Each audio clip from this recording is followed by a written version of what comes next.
Un cerveau humain au carrefour des métiers, matière grise au cœur des activités et interrogations existentielles. Si c'est ainsi que nos esprits s'accordent sur la couverture du bien nommé livre Les formes de l'intelligence pour une orientation scolaire, académique et professionnelle efficace, allons donc explorer ce qui se dit dedans.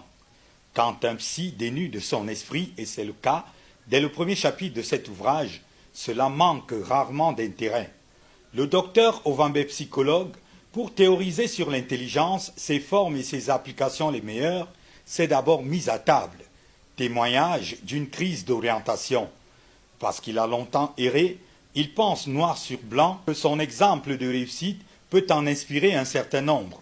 Sa conviction, c'est que nous terriens sommes tous intelligents, mais chacun dans son couloir. Le mot est lâché. Continuer d'éprouver les gens sur des défis qui ne sont pas les leurs est la garantie même d'échecs cuisants et de renoncement que basse. Loger dans la bonne case, par contre, épargne de vains efforts et conduit direct à l'essentiel, faire briller son étoile.